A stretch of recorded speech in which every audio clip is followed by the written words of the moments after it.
Alors,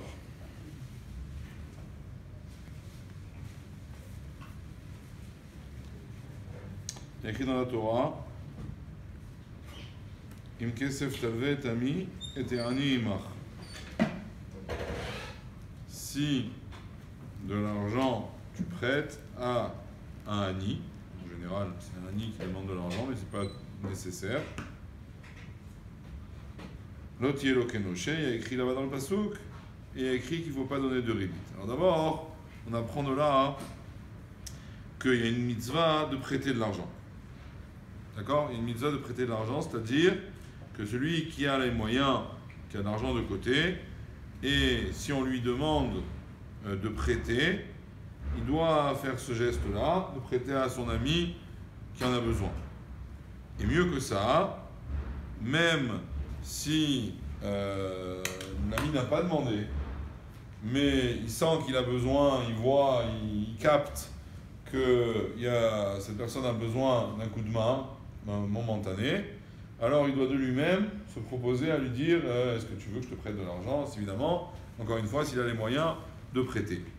Maintenant, et si je me dis ah mais attends, mais qui me dit qu'il va me rembourser? Peut-être qu'il ne pourra pas me rembourser. Alors là, la Chal dit c'est pas une raison.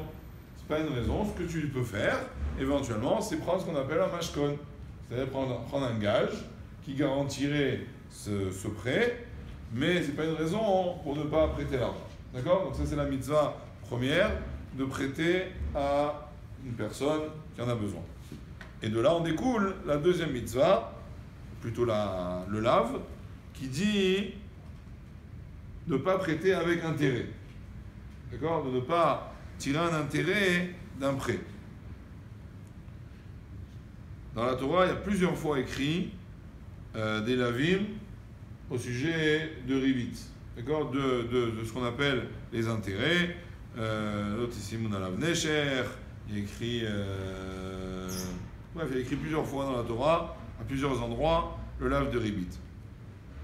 Maintenant, la Gemara, elle dit que dans le lave de ribit sont inclus non seulement celui qui paye le ribit, donc celui qui va payer les intérêts, il va prêter 1000 shekels, il va rendre 1200, celui-là il va faire le ribit. Celui qui va recevoir les 200 en plus, il a été ouvert sur la mitzvah de ribit. Celui qui était garant du prêt, si en cas monsieur A ne paye pas monsieur B, lui aussi il est ouvert sur la mitzvah de ribit. Et celui qui était témoin, qui a signé sur le contrat, ou alors qui a assisté à ce prêt-là, et qui s'est porté témoin que A il a prêté à B 1000 shekels, ces gens-là aussi sont ouverts sur le lave de ribit. D'accord? Donc faire très attention, évidemment, à ce sujet-là. Maintenant, je vais vous lire rapidement ce qui est listé comme les punitions de ceux qui gagnent de l'argent par le ribit. Il y a écrit Nechasav mitmotetim, ses biens s'écroulent, comme s'il refusait de reconnaître la Yetziat Mitzrayim et Akadosh Baruch Hu. Et Nochai mitriat ametim, il ne se lève pas à la résurrection des morts. Et je pense que ça suffira.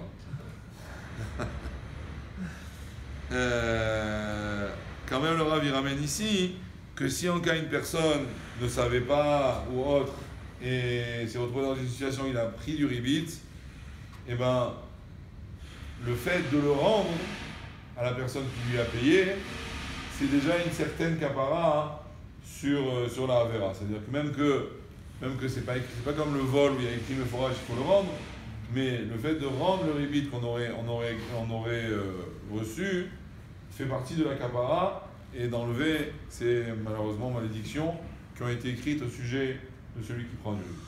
D'accord? Il y a un frère qui m'a dit que quand on paye les factures, on peut pas les rajoute un plus, ça s'appelle du ribit. On verra de notre Hachem demain des détails de cas où ça peut être embêtant, mais effectivement ça peut être dans un de ces cas-là. On verra demain mes autres.